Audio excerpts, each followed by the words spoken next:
Good morning बच्चों। आज हम संख्या पद्धति या नंबर सिस्टम के बारे में समझेंगे। नंबर सिस्टम में सबसे पहला टॉपिक जो आता है वो हम पढ़ेंगे प्राकृतिक संख्याएं, या अंग्रेजी में कहते हैं इनको नेचुरल नंबर्स। अब ये नेचुरल नंबर्स या प्राकृतिक संख्याएं होती क्या है?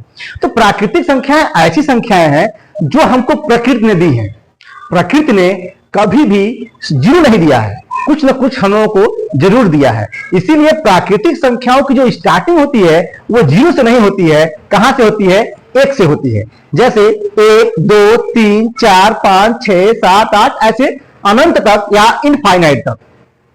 तो ऐसी संख्याओं से हम किसी चीज को गिन सकते हैं, काउंट कर सकते हैं। इसीलिए इन संख्याओं को गिनती की संख्याएं या काउंटिंग नंबर्स भी कहते हैं। ठीक है, अब आते हैं अपने दूसरे टॉपिक पे जिसका नाम है पूर्ण संख्याएं या होल नंबर्स।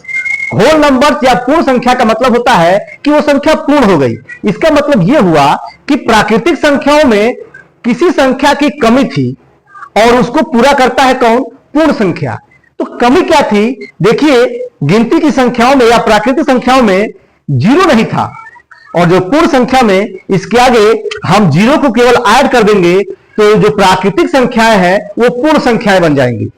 तो पूर्ण संख्या की जो स्टार्टिंग होती है वो जीरो से होती है। 0, 1, 2, 3, 4 ऐसे आप इनफाइनाइट तक गिनते जाइए, इन्हें कहते हैं पूर्ण संख्या। यानी कि जो प्राकृतिक संख्या में कमी थी जीरो, हमने 1 से लेके इनफाइनाइट तक प्राकृतिक संख्याएं हैं, और इन प्राकृतिक संख्याओं में अगर हमने जीरो ऐड कर दिया तो 0 से लेके 0, 1, 2 ऐसे लेके इनफाइनाइट तक जो है वो पूर्ण संख्याएं हैं। समझ आ गया? 1, 2, 3, 4 इनफाइनाइट तक प्राकृतिक संख्या, और उसमें 0 जोड़ देंगे हम तो 0, 1, 2, 3, 4 ऐसा इनफाइनाइट तक पूर्ण संख्या हो जाती है। क्लियर? ठीक है, आगे आते हैं। जो हमारा अगला टॉपिक है पूर्णांक। पूर्णांक यानी कि इंटीजर्स। पूर्णांक एक्चुअली पूर्ण संख्या ही है जो कि प्लस और माइनस दोनों के फॉर्म में होती है। यानी कि वो धनात्मक भी होती है और ऋणात्मक भी होती है। इसकी जो स्टार्टिंग है, 0 से आगे बढ़ेंगे तो धनात्मक अनंत तक, और 0 से पहले जो आएंगे वो ऋणात्मक इनफाइनाइट तक। ये जो संख्याएं हैं पूर्णांक या इंटीजर्स कहलाती हैं। किसी भी संख्या को हम प्लस और माइनस में लिख देते हैं वो संख्या क्या कहलाती हैं? इंटीजर्स यानी कि पूर्णांक। हमारा अगला टॉपिक है अभाज्य संख्याएं या प्राइम नंबर्स। प्राइम नंबर होता क्या है?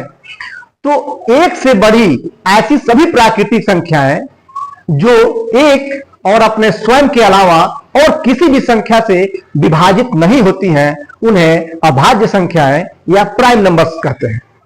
तो एक से बड़ी ऐसी कोई भी संख्या हो जो या तो एक से डिवाइड होती हो या वो संख्या खुद उसको डिवाइड करती हो, इसके अलावा और वो किसी संख्या से विभाजित नहीं होता है यानी कि डिवाइड नहीं होता है, उसे अभाज्य संख्या या प्राइम नंबर्स कहते हैं। जैसे देखिए, ये 2 है, 2 एक से बड़ा है और 2 केवल 1 से डिवाइड होगा और 2 से डिवाइड होगा। 3 भी किया है कि 1 से डिवाइड होगा और 3 से डिवाइड होगा, इसके अलावा 3 और किसी संख्या से डिवाइड नहीं होगा। 5 जो है या तो 1 से डिवाइड होगा या 5 से डिवाइड होगा, इसके अलावा और किसी भी संख्या से डिवाइड नहीं होगा। इसीलिए इन सभी संख्याओं को अभाज्य संख्याएं बोलते हैं। क्लियर? ठीक है, अगले हमारे 2 टॉपिक हैं सम संख्या, विषम संख्या। सम संख्या यानी कि इवन नंबर और विषम संख्या यानी कि ऑड नंबर्स। तो सम संख्या और विषम संख्या, देखिए सम संख्या और विषम संख्या दोनों ऐसे पूर्णांक हैं।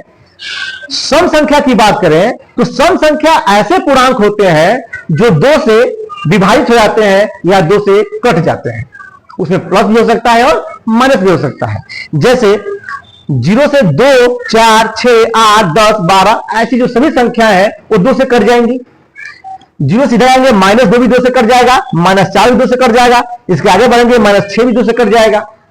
लेकिन ऑड नंबर में आएंगे, जब विषम संख्या में आएंगे तो ऐसी संख्याएं जो 2 से नहीं कटती हैं, जैसे 1 है 2 से नहीं कटेगा, 3 2 से नहीं कटेगा, 5 2 से नहीं कटेगा, 7 2 से नहीं कटेगा। आगे आएंगे -1 2 से नहीं कटेगा, -3 2 से नहीं कटेगा, -5 2 से नहीं कटेगा। तो सिंपली ऐसी बात है कि ऐसी कोई भी पूर्ण संख्या जो 2 से कट जाती हो उसे सम संख्या बोलते हैं, और ऐसे सभी पूर्णांक जो 2 से नहीं कटते हैं उनको विषम संख्या बोलते हैं। क्लियर? जैसे मान लीजिए कोई कहे 16, सम संख्या है विषम संख्या? सम संख्या है क्योंकि 2 से कट जाएगी। 17 विषम संख्या है क्योंकि 2 से नहीं कटेगी। क्लियर?